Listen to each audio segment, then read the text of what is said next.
What's happening, y'all? Welcome inside the Fantasy Stock Exchange. Danny and Bush coming at you with another episode of Dynasty Decisions, episode 46 of Dynasty Decisions. If you guys are new around here, this is where we take your listener questions. We go over your teams. We go over whether you're contending, whether you're rebuilding, directions to go in the future, some of your trades that you've made, what to do with your rookie picks. All that stuff is covered in today's video. We cover everything and anything, basically, Dynasty Fantasy Football in these videos. A lot of you guys really enjoy these, so we're happy to do them. If you guys want to be a part of future episodes, the way to skip the line, skip the queue, is to become a patron over at patreon.com/fantasy stock exchange. Those guys get first priority, first dibs on Dynasty Decisions questions. And then if you want to just reach out to us on Twitter or Discord, we'll add you to the queue and get you on when we can. But with that being said, Danny, how you doing?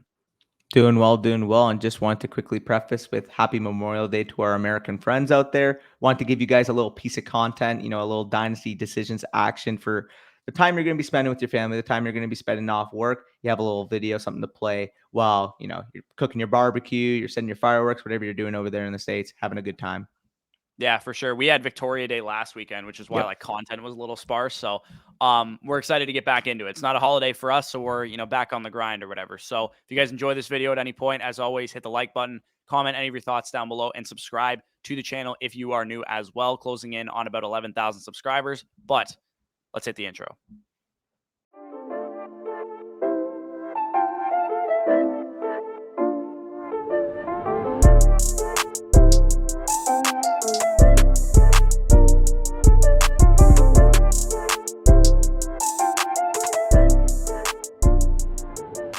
All right, so we're going to start off with the first team of the video, the first patron question. That's going to be from AJ Nardi. So he basically, shared some trades here and basically wanted a next step towards what he can do with his team. So on screen right now, you should be able to see his current quarterback core of Justin Herbert, Tom Brady, and Kirk Cousins heading that group. Running backs, you have Cam Akers, Elijah Mitchell, etc. there. Wide receivers, absolutely loaded to the brim with A.J. Brown, Deontay Johnson, Mike Evans, Treylon Burks, Garrett Wilson, Chris Olave, David Bell, and the others there, which I'm classifying as others, but realistically are very significant contributors at that depth pool. And that tight end, you have Noah Fant, Trey McBride heading that group, along with what appears to be all of your picks in 2023, apart from your 2 and your 4. You don't have a pick in 2024, but then you have all your picks yet again in 2025. So AJ has a couple trades listed here. Wanted us to go through them and potentially where to go next. Corey, I'm looking at this team. We can get into the trades after. What are your thoughts? It looks pretty well constructed. You got probably a bit of a win now window given what your quarterback situation is looking like, but you are kind of repping like a hero RB with Cam Akers as your main running back there and Elijah Mitchell. So the wide receiver core, if you wanted to compete with this team, I might see if I can acquire a better third running back. If you can go out and acquire a James Conner, Leonard Fournette type, then you'd probably be a little bit on better, track to compete with this team. But pretty well built roster overall. We can go to the trades here. We got Mac Jones / J.K. Dobbins for the 104 and 105. So it looks like he sold Mac Jones and J.K. Dobbins for 2 top 5 picks in this year's rookie class, which ended up becoming Treylon Burks and Garrett Wilson. I like J.K. Dobbins, but I would probably equate his value pretty similar to the 104. That'd be about what I would value him at. So give me Treylon Burks there over J.K. Dobbins or Garrett Wilson is actually currently my 103. So he would be the guy that I would have gone with. But you got Garrett Wilson at 105, who I think is much more valuable than Mac Jones. So definitely a good first trade there. Get younger at the wide receiver position, offload, a young quarterback who, I mean, you probably could have used in the long term because you have Tom Brady. But I still think you got some great value there and fill out the wide receiver core with even more young guys there. Yeah, absolutely love this deal. You have 3 startable quarterbacks for this year. You offload Mac Jones, who his appeal is more so the longevity, the standing in the NFL, as opposed to realistically his point potential. So you're able to translate that, given your quarterback core, and get 2 young, up and coming, talented rookie wide receivers with Treylon Burks and Garrett Wilson. I really like what you're able to do there from a value standpoint. We move on to the next deal, and MVS into a 2023 second that he projects to be early. I mean, the 401 just cherry on top, and you were able to get Tyrion Davis-Price, who has some upside as well. I love this deal. Like, this is taking advantage of the landing spot, taking advantage of the follow the money truthers. People are going to see, maybe 3 for 30 million or whatever the hell MVS signed, and think, oh, this is Patrick Mahomes' #1 target. This is how you manipulate your league. This is how you create value pockets for yourself. Excellent work there. Yeah, I mean, I think there's a reason why, we haven't been because has Patrick Mahomes' number two receiver outside of Tyreek Hill and Travis Kelsey been very valuable for fantasy? Nope. Like, remember when Sammy Watkins was supposed to be great for fantasy? Remember when McCole Hardman was supposed to be great for fantasy? When you take, meh talents and put them in the Patrick Mahomes led offense, are they going to have big weeks? Every once in a while for sure, but like that's a best ball type of pick for me.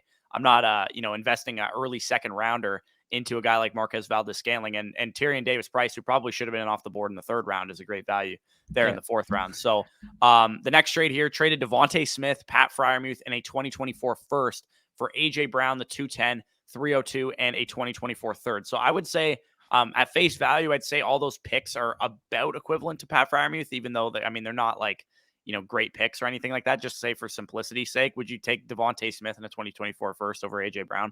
It's probably about equivalent value, I'd say.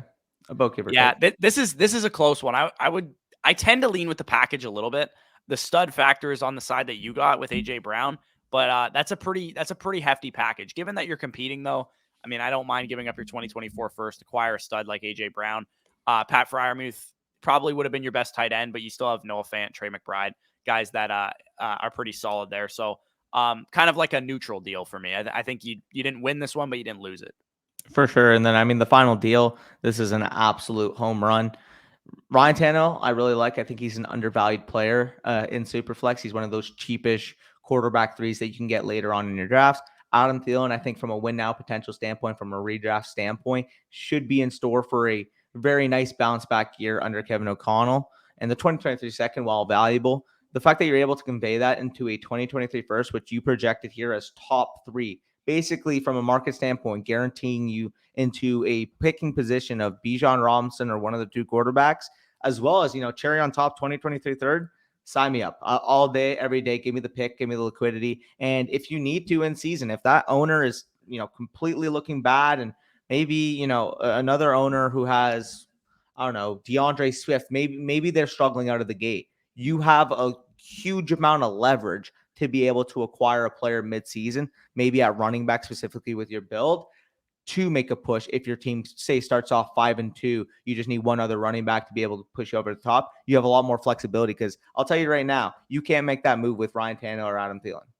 No, for sure. When you look at startup value, I mean that 2023 first right now before we even know for sure who those players are going Top to two be. round pick. We have an idea. It's a top 3 round pick, right? And Adam Thielen, what is 9th, 10th, 11th round pick? Maybe. Ryan Tannehill, 7th, 8th, even for the people that are really high on him. And then a 2023 second, again, probably like a 7th, 8th, 9th round type of value. If you tried to trade your 7th, 8th, and 9th round pick for a third round pick, you would get laughed off the thing. And you're also getting a third on top of it. So yeah, great moves there. Overall, looking at this team, I think you're well set up to be able to compete this year. Like Danny said, maybe mid-season if you want to evaluate, see if you need another running back or maybe a tight end upgrade or something like that. You could maneuver some of your picks, some of your wide receivers too, because you go 7 deep at wide receiver of guys that I really, really like, both in the short term and in the long term. So if you wanted to, mid-season, Chris Olave's having a breakout rookie season or something like that, and you can flip him into like a running back of equivalent value at that point in time. Because if Chris Olave comes out and he's like the number one receiver for the Saints, he's going to probably rise pretty quickly to like a top 20, top 15 dynasty wide receiver. And you might be able to flip him for, J.K. Dobbins, who's having a bounce back season in Baltimore, or Travis Etienne's having a breakout season in Jacksonville, and you might be able to do a flip like that. So I think that's pretty well set up situation there. Let's move on to Corey Vann's team, who's currently in his draft right now. I'll let you take it away with him.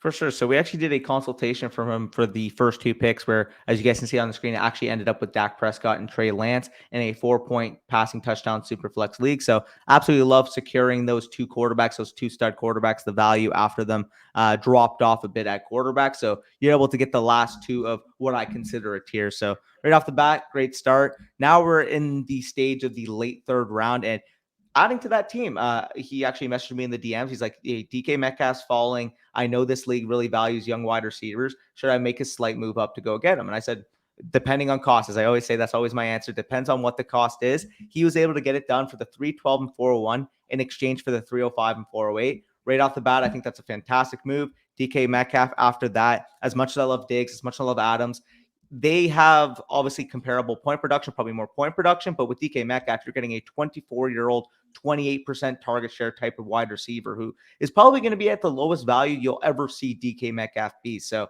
you're able to buy low, get a player that maybe is a second round startup pick next year at the 305. I think that was a phenomenal deal in that move up. His main questions are, given my team, given the fact that I have Dak Prescott, Trey Lance, and DK Metcalf already locked up, what should I kind of be looking forward to at that 408 and maybe a couple of my oncoming picks? I mean, this kind of goes back to what we talked about in the how to contend and how to rebuild videos, is that you have the flexibility to kind of go any direction that you want here. You have assuming Trey Lance starts this year, and I think he will, you have two quarterbacks that should be, top 12, top 15 at worst for Trey Lance guys, based specifically on the rushing. And while DK Metcalf is in his prime, he's still very young. So you could go rebuild with him, you could go contend with him. And by the time you get to that 408 or the next pick that you have, you could go with another young flexibility type piece, or if somebody's falling that you think is a great value, you could go pivot in that direction. So the nice thing that you have set up here is that you've set up a lot of flexibility for yourself. You don't have to go in any specific direction. If you get to the 408 and Drake London falls there and you want to just go young and take Drake London, you can take Drake London, or maybe one of the other rookie wide receivers. If you get to the 408 and I don't know if Saquon Barkley's still there on the board and you want Saquon Barkley, you can go in that direction or something like that. So, like I said, a lot of flexibility. I think you're doing a good job building out the roster and the foundation for your team. Yeah, I was just going to point that out. I think this start is tremendous, and realistically, comparative value, like going down from the 401 to the 408 stings a little bit, but I You didn't have to genuinely give think up anything on top. The trade was that's what I mean. phenomenal. Giving up from the 312 or the 311, wherever you traded up, to the 305, I Exactly. mean, that's a difference, because DK Big Metcalf to me difference. is ahead of the next tier of wide receivers, which would have been like I said, Drake London, DJ DJ Moore, Moore. Dante Johnson type of guys like that. So DK Metcalf to me is still in that tier with Jalen Waddle and AJ Brown and T. CeeDee Lamb Higgins. and T Higgins, like those that second tier of wide receivers. DK Metcalf still fits his way into that tier for me. So I do think you got a tier break at wide receiver.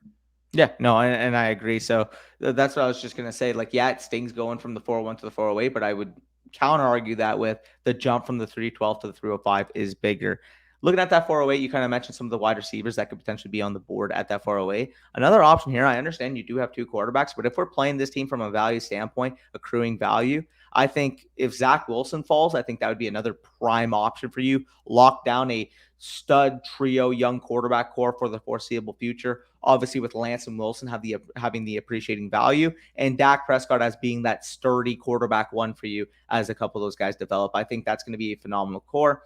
You have a lot of flexibility, as Corey said, whether you want to target a win now piece, whether you want to target another value accrual rebuilding piece. You can make any decision on the fly and just reevaluate your situation given the texture of the board. So I think that's phenomenal. Talking about the 5-6 turn, again, it's most likely going to be that based off the draft board right off the bat. I mean, the fact that Joe Mixon going into 306, I'm assuming a couple of those other Dalvin Cook types, Nick Chubb types, etc., are probably going to be off the board. Thankfully for us, because that's not who we were targeting. I think you could potentially get a good young receiver to fall to you at that spot. Maybe pair up, a Garrett Wilson or Treylon Burks or somebody in that range could potentially make it to that pick. Maybe Elijah Moore if you're lucky. Yeah, I would say the running back market looks to be about neutral, though. I wouldn't say anybody's going outrageously high here. It looks like Breece Hall and Swift and Agreed. these guys were valued pretty appropriately. Even McCaffrey going off the board in the mid-third round. So this might be the type of league where people are pretty cognizant of not overvaluing running backs. So you might actually get some half decent value on running back, because typically by that, like you see a more casual draft, and we got Derrick Henry and Dalvin Cook off the board already by the end of the third round. Yeah, no, and I agree. I just kind of pointed it out, like maybe Team 4 wants to take one other running back given their build right now. It could make the case because, I mean, when you take JT over a couple of those quarterbacks, you're already kind of putting yourself into a win now build. So maybe he leans running back, and the same thing with I don't know why he picked Trevor Lawrence with his other pick there. That doesn't make any sense to me. Yeah, that didn't make sense from a matching standpoint. But overall, Corey, I think you're on the right track there. Again, target that value, whether it's your top receiver, maybe Zach Wilson at the 408. And at the 5-6 turn, you could be looking again like Treylon Burks, Garrett Wilson, Elijah Moore, receivers in that range. And then in terms of running backs, like like Travis Etienne maybe falls there? Yeah, I do think based on how these guys are evaluating running backs, there's a good chance that one of those guys makes it to the 5th round for him. So that's enough on Corey's team. I think he's well set up. Let's move on Yep. to Mark here, 12-team Superflex tight end premium league. You guys can see the team on the screen there. Pretty win now quarterback build with Aaron Rodgers, Russell Wilson, Justin Fields as his 3rd quarterback, Saquon Barkley, CEH. And looks like that's the main guys at running back: Devontae Adams, Darnell Mooney, Garrett Wilson, Kadarius Toney, and a bunch of other guys at wide receiver. Mike Gesicki, Hunter Henry, mainly at tight end. He has some IDPs, obviously, that we're not going to talk about. A couple guys on his taxi squad as well. And then a 2023 first next year. No second, but he has 4 third-round picks in 2023. He came in 3rd last year, but the top 2 teams are stacked, and another team got unlucky with injuries. He's basically wondering, where does he go from here? Does he try and go younger? Does he try and push his chips to the middle? Do I blow it all up and go for a rebuild? He has that offer currently on the table. I don't know if he actually has this offer on the table, but he said, I'm currently trying to sell Adams for Drake London. Do you think that is smart?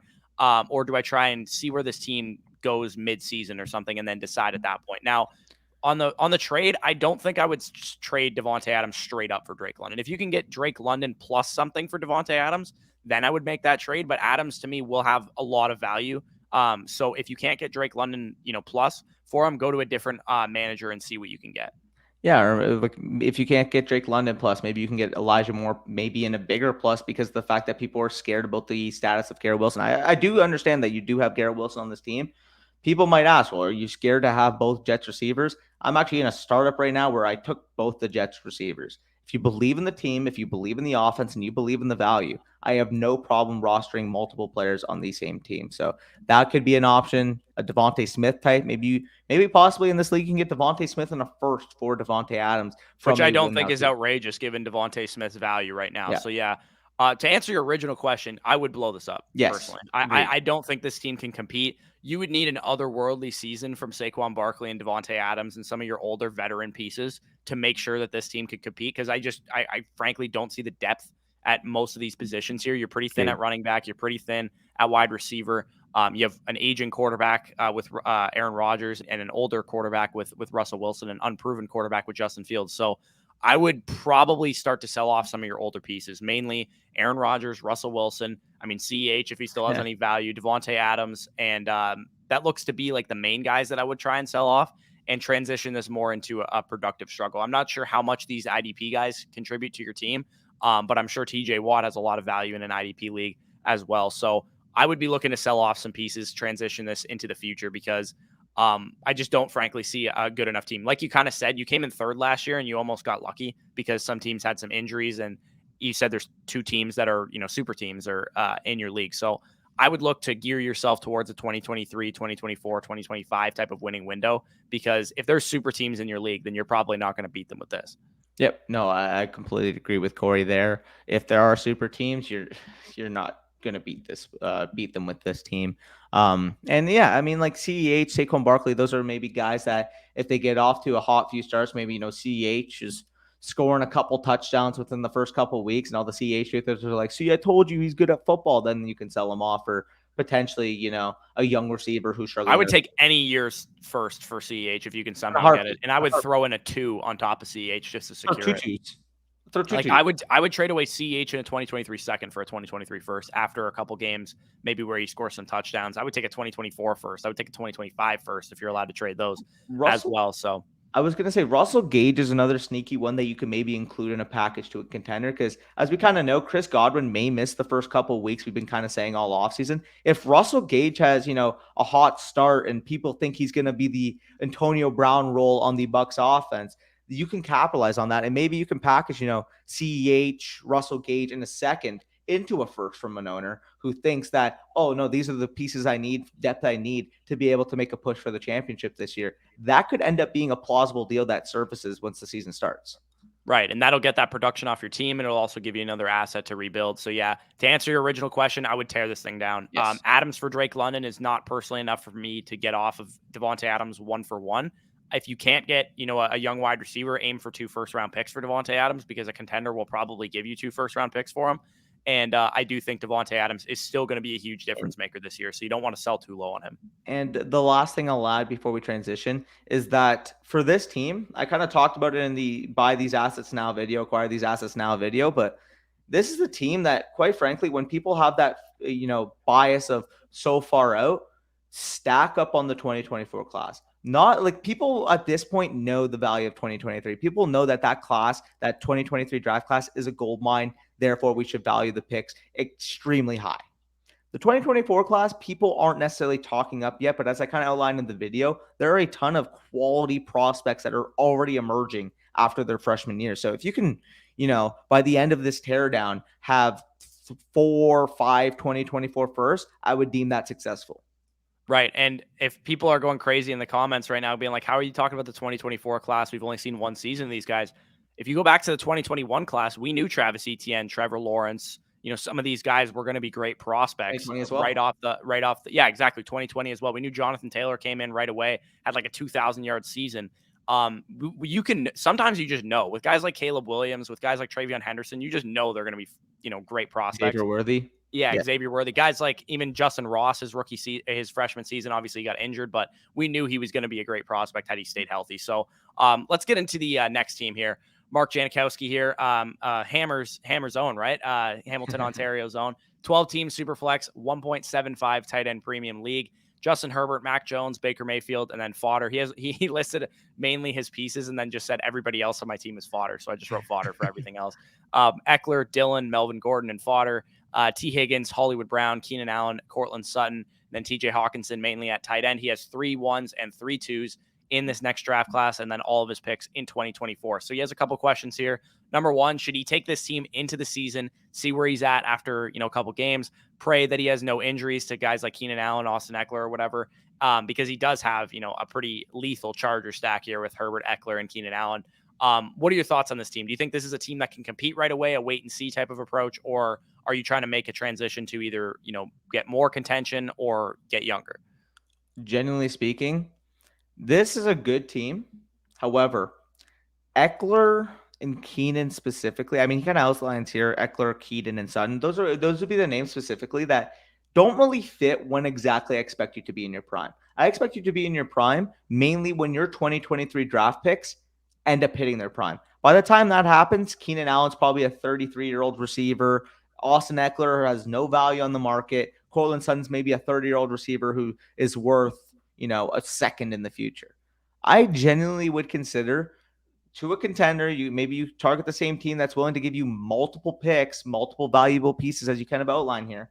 I would just try to dominate the next 2 draft classes, really, really make this thing a monster. And again, there are going to be people in the comments, well, how do you know your league's going to last that long? Well, why would you acquire picks in the future when you can try to win now? It's like, no, those players have value right now. Your winning window is 2023 or 2024. Make sure that by the time those players peak, you have your best crafted team available to be able to do so.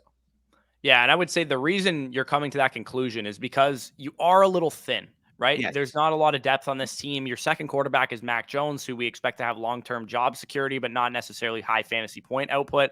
Also, you don't have a third quarterback who's a starter as it currently stands right now with Baker Mayfield as your main third quarterback. Your second running back is technically a backup running back. Melvin Gordon's like 29 years old, who's your third running back. And then, I mean, your receivers are strong enough. I would say that the top 4 receivers that you have there is strong enough to compete, but only if you had 2 or 3 great running backs, only if you had 2 or 3 great quarterbacks. Your tight end's fine as well, but I would say this team is just a little thin. And to Danny's point, if you don't want to sell these guys now, if you want to wait until the start of the season to see, where you're at after a couple games, Eckler and Keenan Allen will have a lot of value. You should be able to get first-round draft capital quality returns on those guys.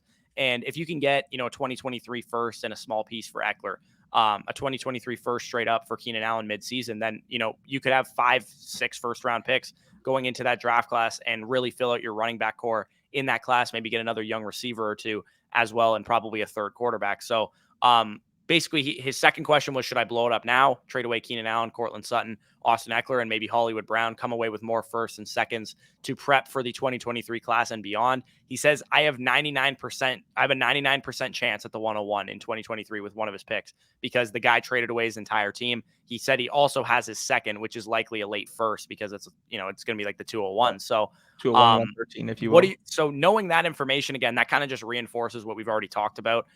Knowing that you could have a chance or have a really good chance at Bijan Robinson, I'm probably going to tank my own pick also to make sure I get another great, prospect as well.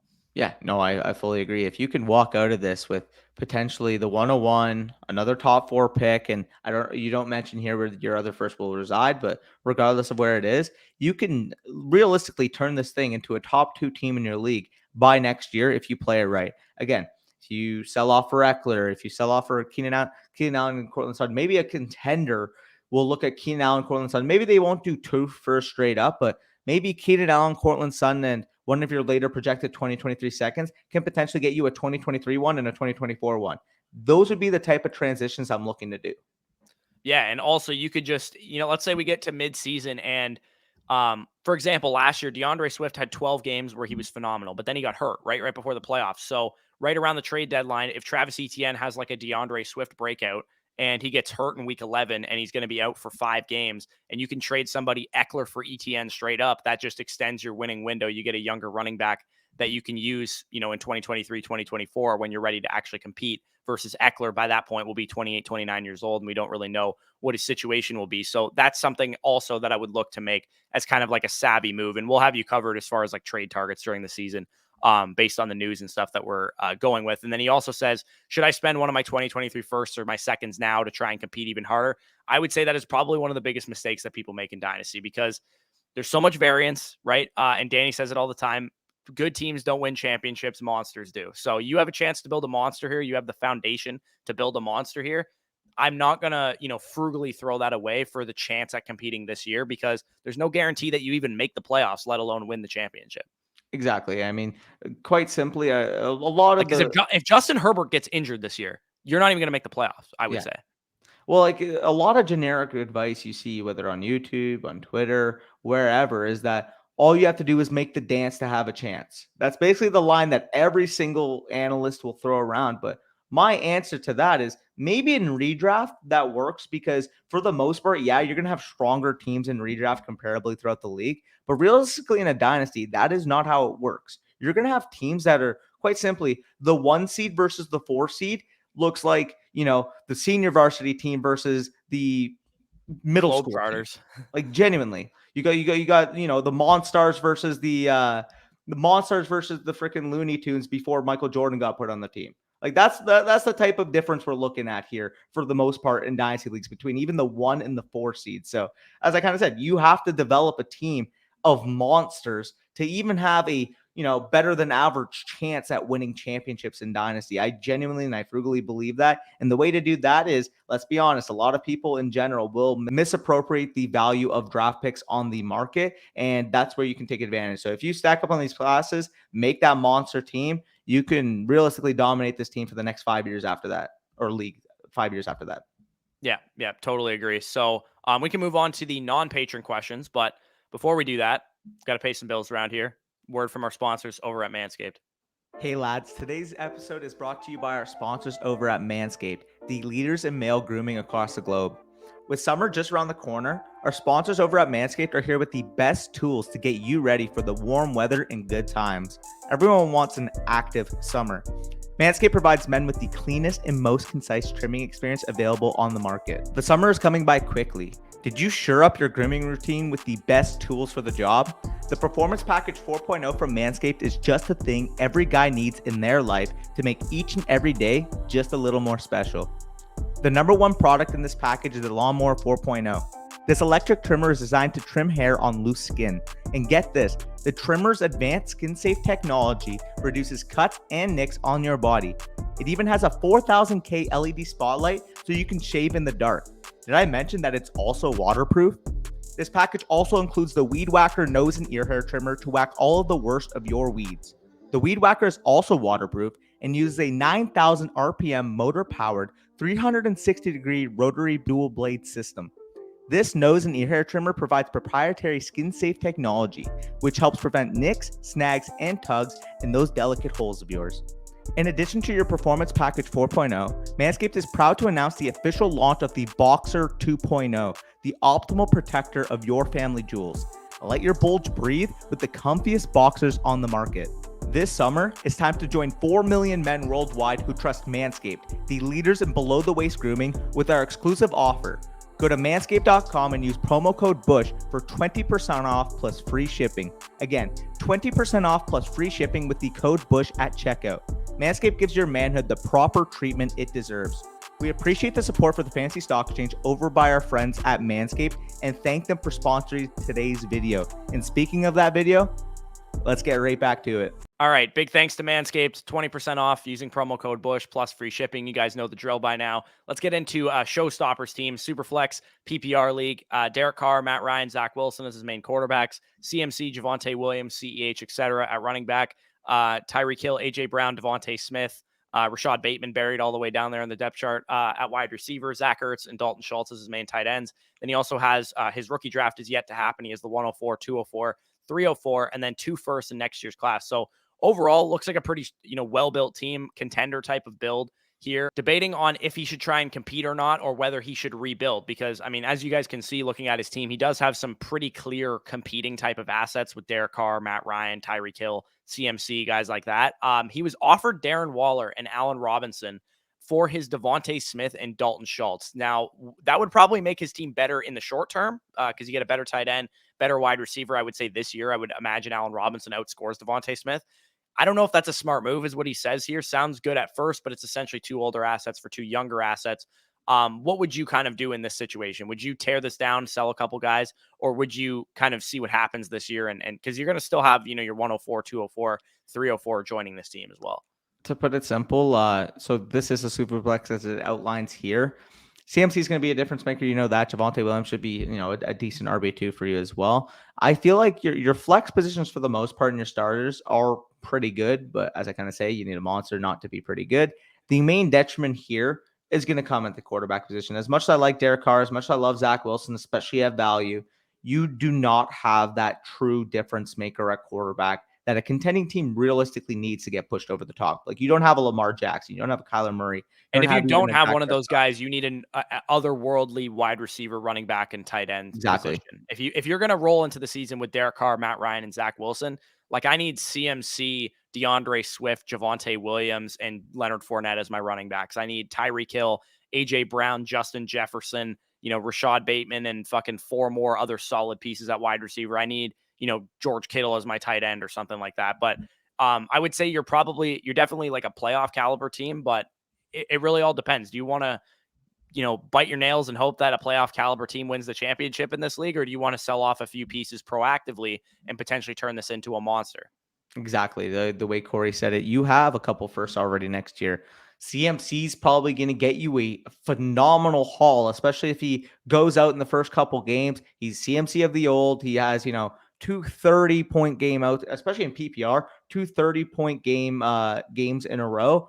You could realistically get 2+ firsts for him as soon as he shows CMC of old. And at that point, you already have 2 2023 firsts. You have a relatively young core apart from CMC with Javonte Williams, AJ Brown, Devontae Smith, Zach Wilson, etc. there. I would really, really look at leveraging those older pieces, especially when they show glimpses, especially when a contender is willing to see, okay, all the downside risk, quote unquote, that we thought about CMC coming to the year. Well, he's proven that that's a fugaz. Or, I mean, the same thing with Tyreek Hill. Oh, we don't know about the situation right now. He goes out week 1 and he puts up, 4 for 130 and 2 touchdowns, just like Tyreek Hill is capable of. Those are the type of value pockets where you can sell those elite fantasy assets of old and recoup a ridiculous amount of assets. And again, you play your cards right here, you can absolutely make this into a monster within a couple years. Right, and you might even be able to transition Derek Carr and maybe plus another like win now piece like Zach Ertz or CEH into a young quarterback too. Like, you're not going to get. I mean, Zach Wilson would be the perfect target, but obviously he's already on your team. Maybe if you can transition Derek Carr, I'm just going to look at my rankings right now so I maybe can see Fields. who I have. Yeah, sorry, who did you say? Maybe Fields. Yeah, maybe Justin Fields. People might be down on him because of what the pack or the Bears failed to do around him this year. Even if you wanted to transition Derek Carr into like Mac Jones, who's going to be like your QB3 for the foreseeable future, and that your QB1 or your future QB1 is in like a future draft class or something like that, I'd be looking to maybe make a transition off of those QBs as well, especially Matt Ryan, who is probably going to be fine from like a redraft perspective this year, fine QB2. If you can get anything of value or any kind of young piece for him, I'd be looking to do something like that. So yeah, to answer your initial question is, should you compete or should you rebuild? I would proactively rebuild this team, Yes. most likely, because even if you add your 104 and it's Treylon Burks or Garrett Wilson to this team, you add your 204 and maybe it's James Cook or David Bell or something like that, and they make contributions their rookie seasons. It's still a pretty dicey situation to be in, like Danny said, at quarterback, where you don't really have a difference maker. You're probably going to get 15 to 20 points per game maximum out of guys like Derek Carr, Zach Wilson, and Matt Ryan this year. So yeah, like to answer your initial question, I would probably try and proactively rebuild this team. Yep. No, I fully agree with Corey there. We can transition to the next team, and I'll let you take it away with John Wick 99's team. Yeah, so John Wick's team here, it's a 14-team full PPR, one quarterback league. So thankfully he's in a 14-team league that is not a super flex, because I feel like that is just absolute torture for people that do that. Ryan Tannehill, Carson Wentz is his main quarterbacks there, so a little weaker. DJ Moore, Devontae Smith, Drake London, Treylon Burks, Jamison Williams, George Pickens, so a huge haul out of this year's rookie class. Antonio Gibson, David Montgomery, Elijah Mitchell, mainly at running back. Dallas Goedert as his tight end. Looks like he has a 2023 first.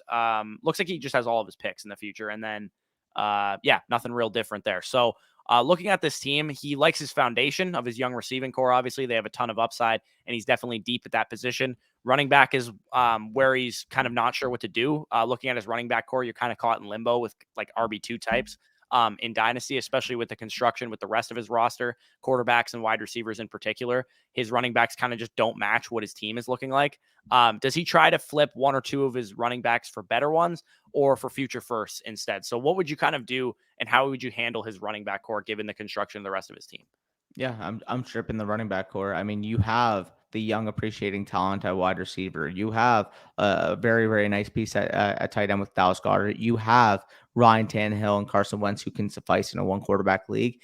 It just kind of seems like a log jam at running back right now of guys that should be, safe floor options, but you don't have a league winning type of asset here. You don't have a player that can realistically ascend to a top 5 running back. The main transition I could maybe look for here is, although you're accepting a little bit more volatility and a little bit more risk, if you can potentially transition one of those guys into a Travis Etienne archetype, where you can make the bull case, if Etienne hits, this team can very much contend, especially within the next couple of years. That would be the simple transition I see here, because as much as I love Gibson, as much as I love Montgomery, realistically, both of their ceilings are probably RB8-ish. Would you say, Yeah, Corey? back end RB1's probably at Right? best. If And I mean, Etienne Gibson might not even have that high of a ceiling. if Etienne hits his ceiling, he's legitimately a top 6 running back in fantasy. So that's my thought on it. I might even just opt to go straight for picks with those guys. That would work too. Get the production off of your team, tank your own pick, fill out your running back core in future draft classes. If you can get a 2023 or a 2024 first for either of those running backs, I'm doing it in a heartbeat. Yep. It's a one quarterback league, so you might even be able to pull off a nice young quarterback for one of those guys as well. If you could transition Antonio Gibson straight up into Trey Lance, maybe even plus, because it's a one quarterback league, I might consider doing something like that as well. Because this team is not ready to compete. Your wide receiver core is very, very young and is going to be good for the next 3 to 4 years. So you have a lot of time. Dallas Goedert's a tight end. He's not going to be, useless 2 to 3 years from now. Great point made right there. Yeah, no, I agree with that fully. I didn't completely just drop my mic on my face there. If you guys were watching, that didn't just happen. But either way, I mean, yeah, he kind of mentions, while I like my team, I'm just unsure whether to rebuild or not. Kind of Corey said, the main running backs there are on my takeaway. Whether you can get a liquidity or maybe an upgrade to a guy like Etienne, that would be the type of move I would look for. So before we transition to the next team, we can talk about the couple trades he made this offseason. So I'll let you take it away with the trades he made. Yeah, so he traded away Terry McLaurin in a 2024 second for the 104. So gets younger at wide receiver, gets Treylon Burks. I think when you ask, like, should I rebuild or should I contend? I think you made your own decision when you made that trade. When you transition away from a guy like Terry McLaurin into the 104 and Treylon Burks, I think you kind of already made the decision that you're going to rebuild. And again, with the next trade that you made, and this is just phenomenal value here, Calvin Ridley in a 2024 third for the 109, and the 109 ended up being Jamison Williams, who probably should have been off the board 106 or 107. So, and Jamison Williams to me is just the perfect rebuilding wide receiver. So, yeah, I think you kind of already made your decision for yourself there, and I would say you're well on track to start rebuilding this team. So, Gibson, Montgomery, Elijah Mitchell, I'm throwing them on the open market. Yeah, and just adding to this, the underrated part here that it's not going to be talked about is, yeah, it's a one quarterback league, so quarterback talent isn't going to be pushed up the board, but this is also a 14-team 2024 second. This is also a 14-team 2024 third. A 14 team 2024 third is peanuts. Like at best case scenario, you're looking for what, the 29th overall pick? Like, Yeah. sure, I guess that's a mid third. Like realistically, you can package a mid third onto Calvin Ridley and get a potential player. Again, I love Calvin Ridley. I think he's a target, especially for a team. If you're in a 1 year productive struggle to transition into a contender by 2023, I think he's a great target. However, given his age, given the situation he's been dealing with, his ceiling, he can't get into the top 12 dynasty wide receivers. If Jameson Williams shows glimpses this year, if he shows his upside, he's got the age and he's got the explosive ability, the playmaking ability to be a top 12 dynasty wide receiver if he hits his bull case. That is what you're looking for in your team. You look for appreciation and potential complete misappropriations of value if your players do indeed hit the ceiling that you project. Jameson Williams, as I kind of said, hits his ceiling. You're talking about maybe a 2, 3, maybe 3.5 round increase in startup value by next year. Yeah, exactly. So I think we covered John Wick's team pretty in depth here. Let's move on to Peyton Walker's team. 12 team, 1 quarterback league, half PPR. It's in the 4th year of his league.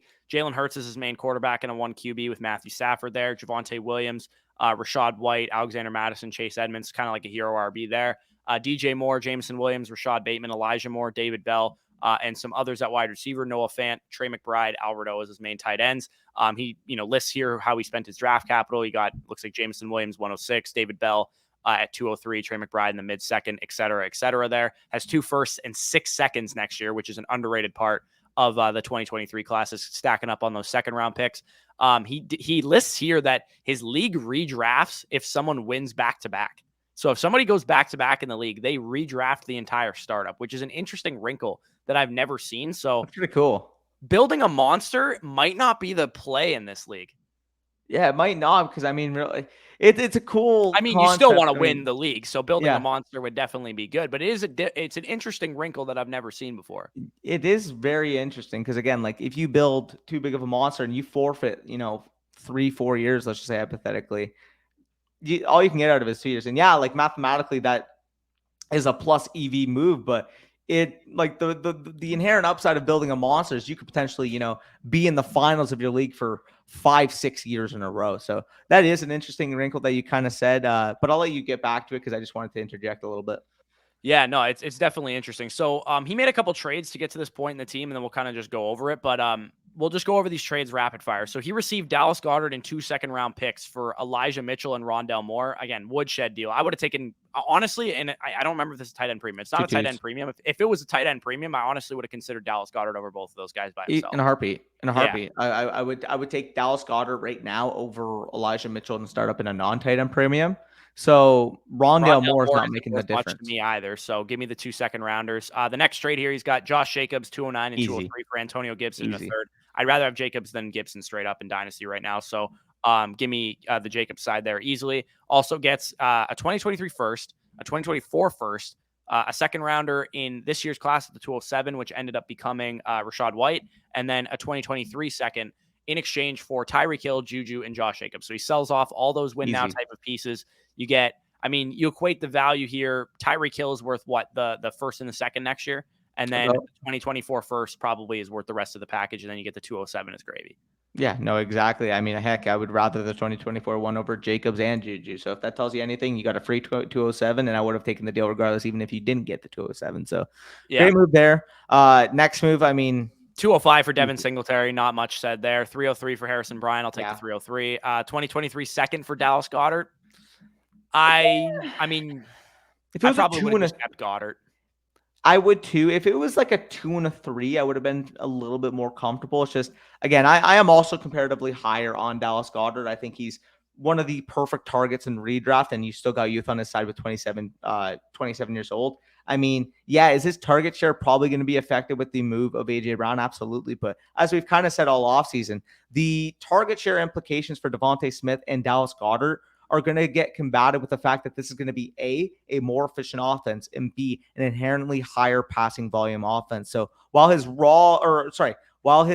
overall target share may go down, his raw target totals will either slightly go down or possibly stay the same, which will be propped up again by increased efficiency, given the fact that acquiring a superstar level talent receiver is going to make this offense better. Yeah, and he has inherently more touchdown upside if they're moving the ball a Yes. lot more on offense too. So, yeah, the Dallas Goedert one's the only one that I kind of disagree with. I think he did well in the rest of the trades. Yep. Couple more questions that he has here, and then we can move on to the next team. He says, "Do I trade for Kyler Murray?" It is a one quarterback league, but the guy said Stafford plus a decent piece would be enough for him to move off of Kyler Murray. So, who's a decent piece that you could include on top of Matthew Stafford here to get up to Kyler Murray in a one quarterback league? Christian Kirk. I don't know if that's a decent piece enough. I think by decent piece, What's I think the decent? Does guy's he mean? probably eyeing Rashad Bateman, Elijah No, Moore, somebody like no, that. If I'm you not could doing that. throw in one of your like Rashad White, then I'd do that. Or like David, would you throw David Bell in on Matthew Stafford to get Kyler Murray? I don't think I would.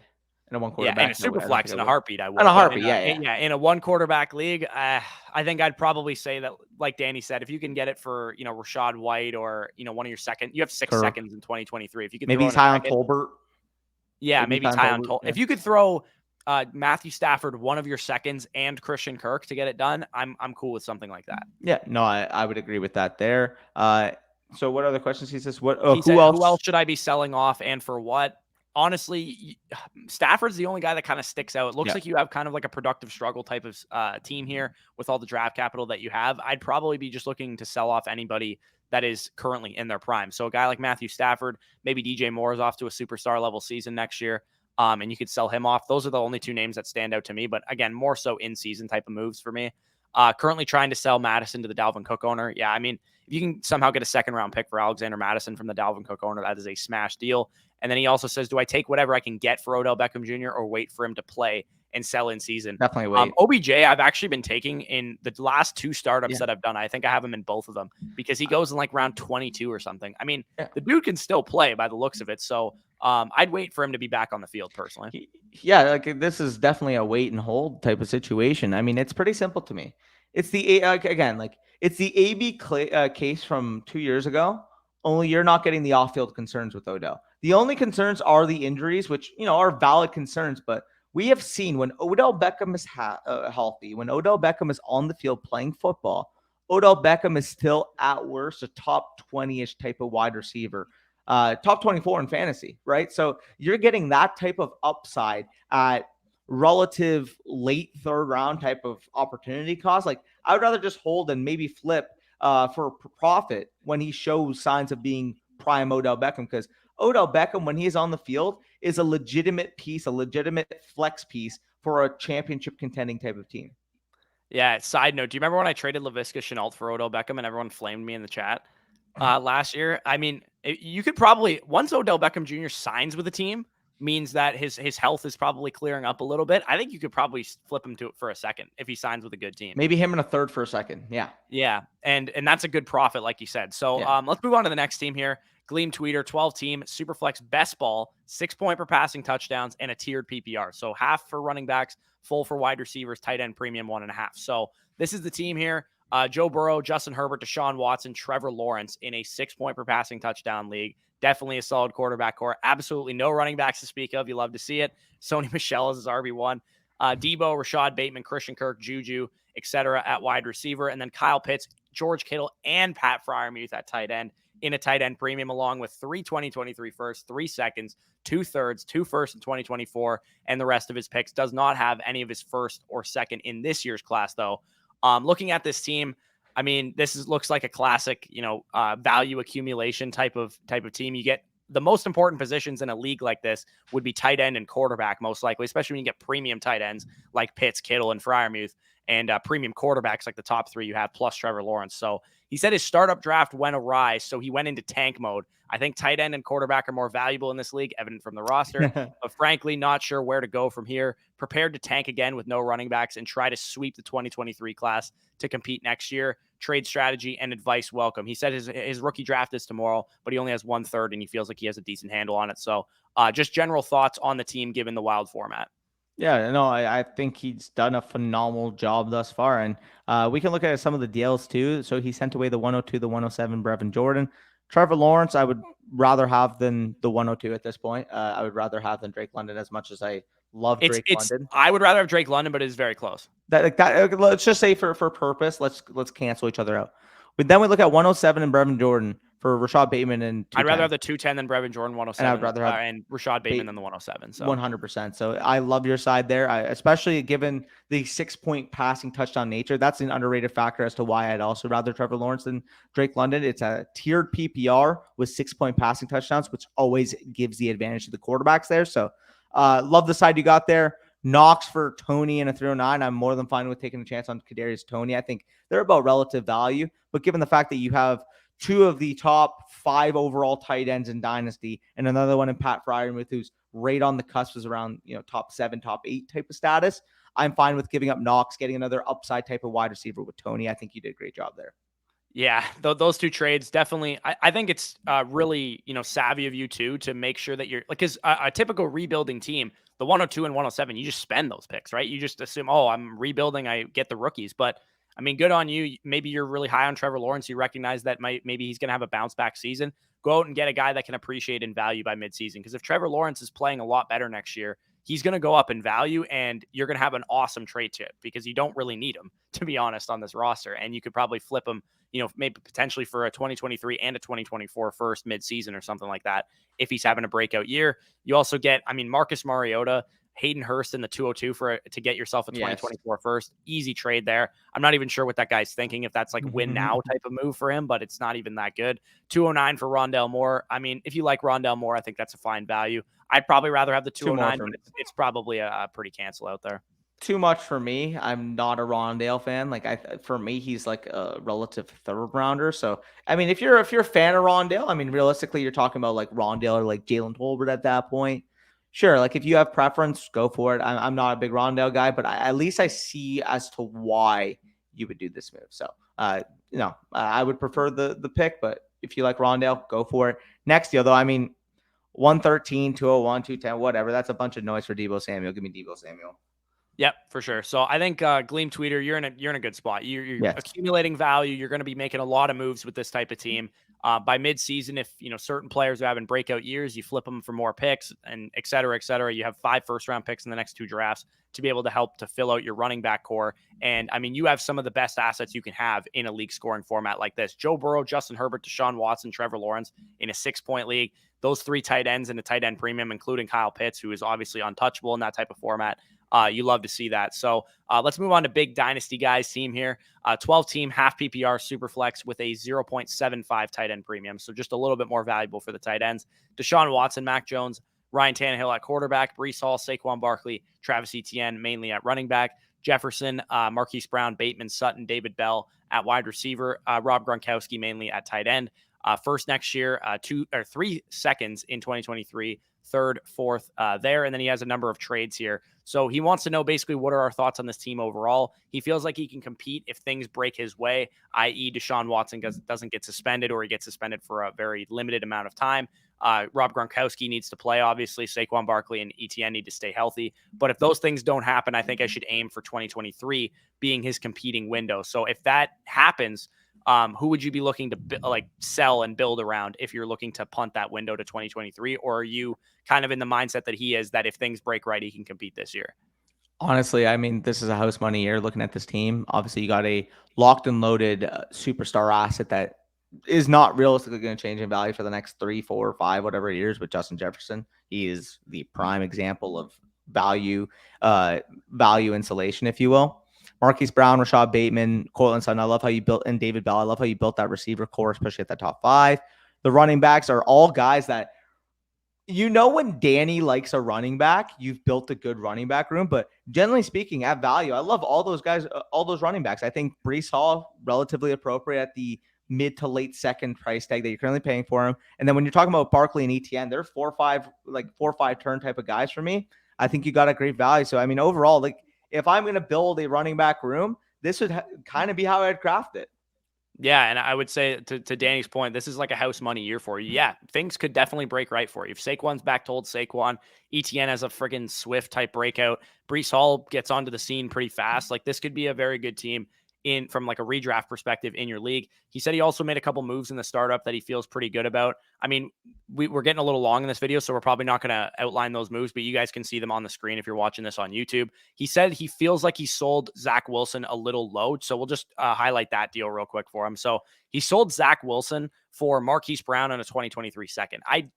I probably say you probably sold a little low on Zach Wilson, but I don't think it's outrageous. Like, generally speaking, like maybe you could have gotten Brown in 2 seconds for Wilson in a third. That's like nitpicky in my opinion. And he doesn't like, he said, I don't believe in the Jets. I don't like Zach Wilson. I mean, again, it's your team. We like Zach Wilson, but that doesn't mean you guys have to like Zach Wilson. If you don't like Zach Wilson, then by all means, trade away Zach Wilson. So if you're low on the Jets and you don't think Zach Wilson's going to be a great quarterback, then I think you got fine value for somebody who is lower on Zach Wilson. Yeah, and I mean, not to mention, we're also higher on Marquise Brown. We think that Marquise Brown is a legitimate top 24 overall wide receiver in Dynasty. You have a good quarterback core. You get arguably like him and Bateman are a toss-up for your wide receiver 2 on your team for your Dynasty league. Like, I don't hate it, honestly. Like, especially you get the upside in case that 2023 second is high, and maybe you get, a Sean Tucker, a Zach Evans, etc. For this team. I don't hate it. Again, I would personally want Zach Wilson because I believe in the player, but that's fine value. Yeah, exactly. So let's get on to the final team of this video before we go a little too long here. We got Remington Steel, 10-team, PPR, Superflex, tight end premium. Team on the screen there, Mahomes, Prescott, Mills, Elijah Mitchell, Tony Pollard, Ramondre Stevenson, etc. DK Metcalf, Pittman, Mooney, Jameson Williams, Jahan Dotson, TJ Hawkinson at tight end, 3 1s in 2023, 2 2s, and then looks like the rest of his picks with a couple extra mid-rounders in 2024. Decided to commit to a rebuild and tank for Bijan because of the way the startup draft went. The league seems very redraft centric with how high the veteran running backs went. Definitely good to know. The next obvious move for him is to move Elijah Mitchell, but he hasn't been able to get a ton of value for him. Best offer is like a 2023 second. What kind of value would you get? Would you want to get for Elijah Mitchell in a trade? And also, what other kind of moves would he be looking to make? I would need to move Elijah Mitchell, at least, a young wide receiver and that second. So a 2023 second straight up. I just genuinely think as soon as Elijah Mitchell shows himself to be that top 20 back that he was last year, you're going to inherently get more value than that. And realistically, like, even if he gets off to a relatively slow start, but he still has the usage that he did last year, how low can his value fall? Like, genuinely, he's a good player. He's in a good situation, arguably a great situation. And if Trey Lance is put into that offense, I mean, you're realistically looking at one of the best efficient runners with the perfect scheme to accompany him. So Elijah Mitchell's weird because we don't necessarily know whether to value him as, win now running back or rebuilding running back despite his age, because of the fact that we don't know what San Francisco's plans at running back are. But I mean, for a 2023 second, I think it's worth gambling on and kind of seeing what Elijah Mitchell and where Elijah Mitchell can go from here. So I would keep Elijah Mitchell. I would see how he does the first few weeks. And if he, gets off to a top 10 running back in fantasy, he has 4 rushing touchdowns in the first 3 games, his value is going to spike up tremendously because of that insulation in the San Francisco offense. Yeah, I mean, we were high on Elijah Mitchell as a prospect, and now we're kind of like lukewarm on him because you can get a first-round pick in some cases for him. But now with the addition of Tyrion Davis-Price in the draft, his value has kind of fallen to the second-round range, mid-second round type of pick. I think I'd rather have Elijah Mitchell than a mid-second round pick. So especially if I'm in any kind of competing window, I do think that Elijah Mitchell is kind of like a discount version of J.K. Dobbins, where he is in, a great rushing situation, great offense. He's the lead back in that offense, but there's going to be a committee type of approach with a rushing quarterback. So I really do like Elijah Mitchell potentially as a buy low candidate too. For those of you guys that are competing teams, you need some RB depth, RB3, RB4 on your roster, and all you have to send is like a mid-second round or maybe a late second round pick for Elijah Mitchell. I don't mind Elijah Mitchell, but if you're looking for good value, I would say that you should probably wait to sell him. I would say you should probably wait until the season is underway, because I think people are going to remember pretty quickly that Elijah Mitchell is still the main running back on this team. While TDP might be involved, I think Elijah Mitchell will still be the main guy. Yeah, no, I fully agree with you there. And he also made a couple moves in recent days that we can quickly highlight here, and then we can get out of here. He received Michael Pittman Jr., a 2023 first and a 2023 second. He sold T. Higgins and A.J. Dillon. So Pittman, Yeah, I like You'd it. have to basically equate that as Pittman in a second for T. Higgins and AJ Dillon for 2023 first is Well, basically how I would break that down. I would I'd rather have a rather 2023 first than AJ Dillon, but I would rather have Higgins than Pittman in a second. So I would say relatively a fair deal across the board. relatively fair deal, but I do like your side, especially in the situation that you can get an extra first. You have three Exactly. firsts to work with Get T. here. Higgins And production off your team. yeah, and it's a 10-team league, so and you got the inherent upside that worst case scenario, that's a 10th overall pick and one of the most loaded classes we've seen in a while. So yeah, I like your side. I think Pittman is a guy that I'm starting to rise on a good amount now, given the fact that he commanded an elite target share last year, given the fact that they haven't really brought in much target competition. And flat out, I just think he's fucking good at football. Yeah, and you got a marginal quarterback upgrade with Matt Ryan this year, who knows how to feed his number one dude as well. So another move that I think is great to get that production off your team. Mark Andrews is going to, put up points this year, and TJ Hawkinson is a young tight end still. You get a 2023 first on top of him and a 2024 second, which is probably another underrated type of asset there. Great move. And then also the final trade here, 2023 Easy. second and a 2024 third for Clyde and a 2024 fourth. Yeah, easily give me the 2 and the 3 for Clyde there. Yep. But either way, if you guys have stuck around for about an hour now, a little longer than we anticipated, but we got to get through these teams. We got to give you guys as much detail as possible on potential moves you can make. Leave a like down below. Comment Dynasty decisions if you have made it thus far, and subscribe to the channel. Corey kind of said it earlier in the video, but we are just so close to 11,000 right now. Let's get it done. And of course, again, we're talking about some players. If you guys want to draft players, if you guys want to make your best ball teams, if you want a potential chance at winning $2 million and $75,000 respectively, go on Underdog Fantasy right now using promo code FSC for 100% match back up to $100 there. You guys could basically turn $25 into a chance to win $2 million and $5 into a chance to win $75,000. Why would you not take that? Again, you put $100 on, you have $200 on your account to potentially take that stab and make yourself a millionaire. Yeah, exactly. Underdog Fantasies, Best Ball Mania 3 going live right now. Probably 10-20% filled. I don't even actually know at this point in time. The puppy is filling fast. So if you guys want a chance to get a lot of practice in for your redraft leagues, there's no in-season management, there's no trades, no waiver pickups. All you do is draft. Gives you the best possible chance to win your redraft leagues and also win some money on the side as well with no in-season management, like I said. So yeah, Underdog Fantasy, promo code FSE. Check out the Patreon for more Dynasty and rookie content. Peace out, guys. We'll talk to you soon.